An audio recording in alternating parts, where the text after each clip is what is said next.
On l'appelle le grand homme, et depuis novembre, il est en colère. Une éruption comme on n'en avait pas vu depuis 50 ans. À l'époque, l'archipel était encore une colonie portugaise. Le grand homme crache le feu sur son île. Feu, c'est justement le nom de l'île. Fogo en portugais. L'île tout entière est née du volcan.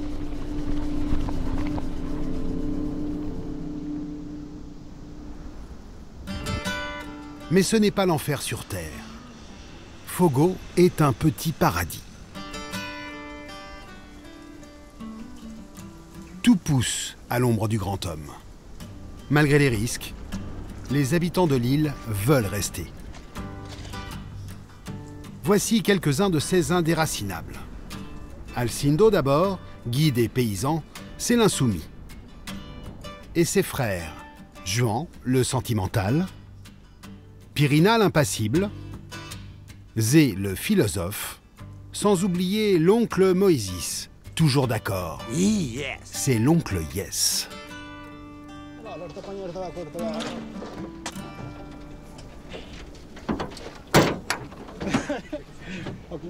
C'est pas fermé, non? Tire pas, Vas-y, ferme. C'est une expédition qu'il rêvait de faire depuis le début de l'éruption. Mais il fallait attendre que le volcan retrouve son calme. Aujourd'hui, ils peuvent remonter ensemble au village, retrouver les maisons qu'ils ont dû quitter. Et même si le volcan a sans doute tout ravagé, au Cap-Vert, c'est souvent en musique qu'on accepte son destin.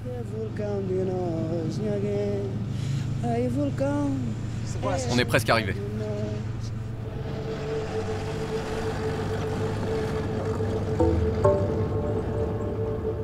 Le voici, le grand homme.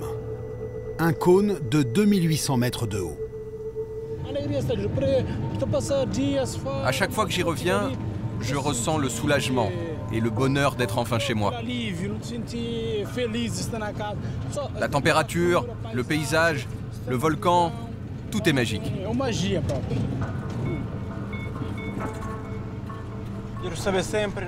Il faut toujours avoir conscience que c'est dangereux de vivre au pied d'un volcan. On sait qu'il peut exploser à n'importe quel moment, mais on ne peut rien y faire. Nous, on est tellement petits face à lui qu'on ne peut pas... Le volcan qui décide. La voiture ne peut pas aller plus loin.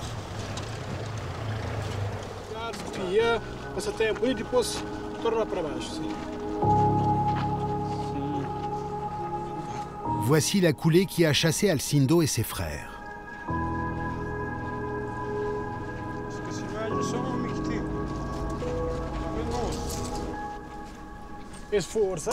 La force de la nature, c'est juste inimaginable. Inimaginable. C'est incroyable.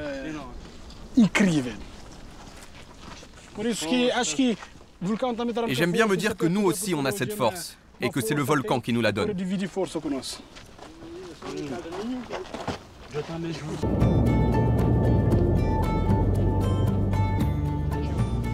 Hey, salut mon pote. Qu'est-ce que tu fais? Tu te reposes le squelette? Zé avait une vraie maison. Le grand homme l'a englouti. Mais il ne lui a pas tout pris. Celle-ci, c'est la porte de la maison qui a été détruite. J'ai eu le temps de la récupérer juste avant qu'elle ne brûle. Je savais déjà que j'allais reconstruire derrière. Ça, ce sont des poutres en bois que j'ai récupérées d'une ancienne étable. J'ai récupéré tout ce que j'ai pu pour reconstruire cette baraque de toute façon. Toute notre vie est ici. Pour nous, partir, ce serait comme forcer un animal à vivre en dehors de son habitat naturel. Nous, on est habitués à vivre ici. Le problème, c'est qu'on construit les maisons sur son chemin, mais le volcan, lui, il n'y peut rien. Il ne dérange personne. Ça reste notre grand ami. Vraiment. Le village.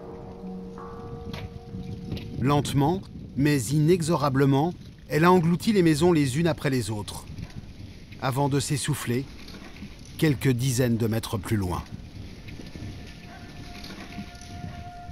Ok, dans vos viages.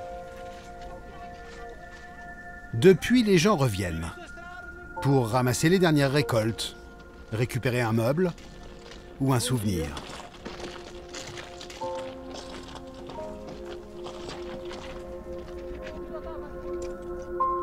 Alcindo et les siens, eux, ont fait le chemin pour ça. Leur hôtel, enfin, ce qu'il en reste.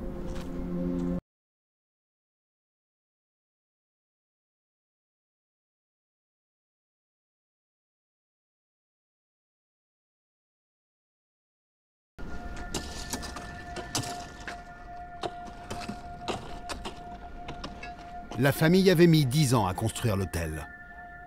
Inauguré au printemps, détruit à l'automne.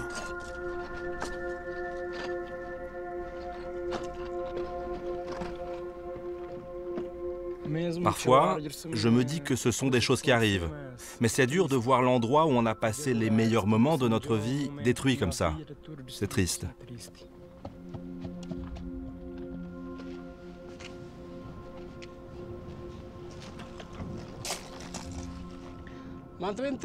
Je pense que je vais enlever les tuiles tout de suite et dévisser l'armature.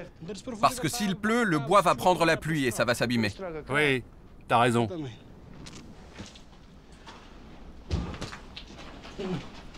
Les planches sont en bon état, hein? On va pouvoir tout refaire. Ouais, sans souci. Quand il y a eu l'éruption, j'ai tout voulu laisser ici. Parce que toute ma vie, tout cet hôtel, je l'ai gagné grâce au volcan. Comme guide ou comme paysan. Chaque centime que j'ai investi dans cet hôtel, c'était le volcan qui me l'avait donné. Aujourd'hui, il a tout repris. Mais je suis convaincu qu'il me le redonnera demain. La vie recommence, tu vois. Avant l'éruption, j'avais les cheveux longs. Après tout ce qui s'est passé, je les ai coupés. C'est le symbole d'un nouveau départ. Parce qu'en fait, je les avais déjà courts il y a 10 ans quand on a commencé l'hôtel. Maintenant, je regarde le futur.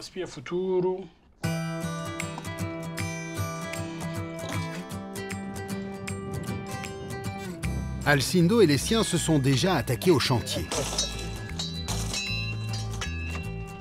Ce matin, ils tracent un nouveau chemin d'accès. Waouh, c'est chaud! C'est une façon de se réapproprier leur village Je pense que ça serait mieux de les casser un peu plus. pour demain revenir. Nous, on est tous de la même famille. Et le chemin qui nous conduira à notre hôtel, on le fera ensemble. Chá das Caldeiras, notre village, c'est chez nous. On est né ici, on a grandi ici. On ne sait pas où on va mourir, mais on appartient à cet endroit. Nous, on est les fils du volcan.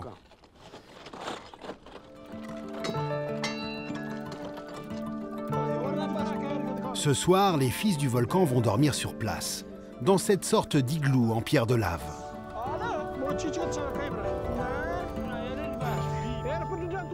Et ils se sont lancés un défi. Cuisiner un repas 100% volcanique et le partager tous ensemble dans le cratère.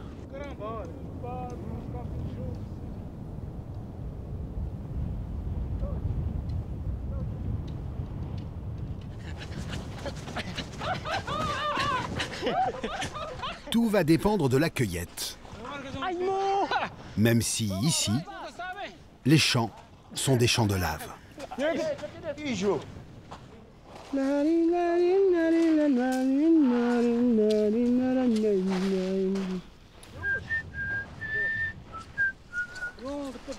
Sur ces arbustes, des haricots.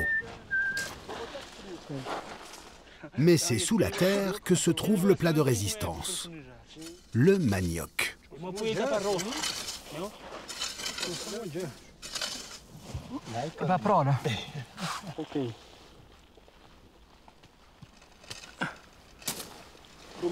Merci, Manioc.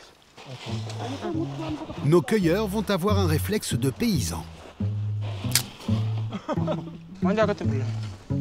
Ils gardent une partie du manioc pour le replanter aussitôt.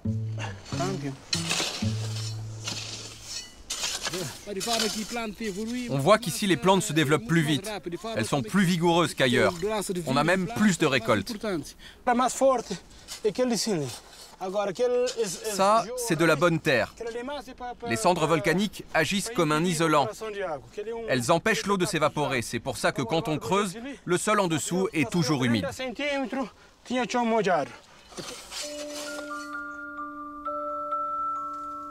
Bientôt, le manioc aura déjà repoussé. À moins que la lave ne mange aussi ce terrain-là.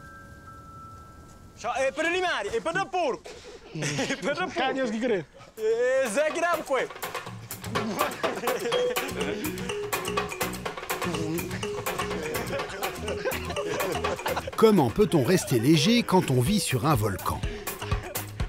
Peut-être parce qu'ici, tout est à portée de main. Même le combustible qui va servir à cuire le dîner.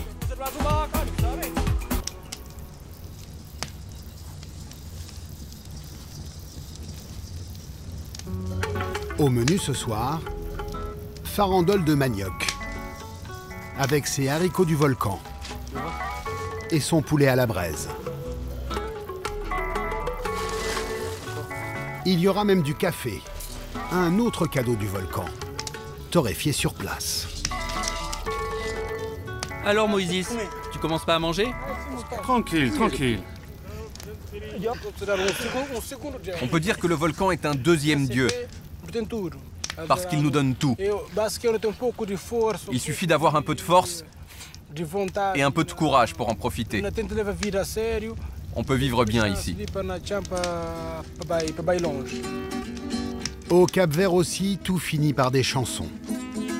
Celle-ci, Alcindo et ses frères l'ont écrite et composée eux-mêmes.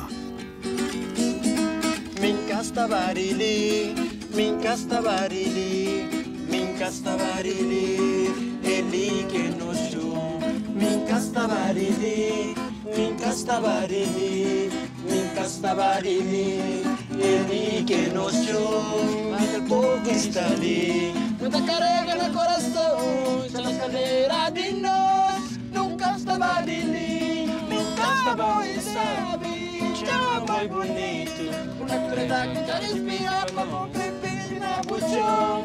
Nunca estava ali, nunca estava ali, nunca estava ali. Ele que nos show, yes.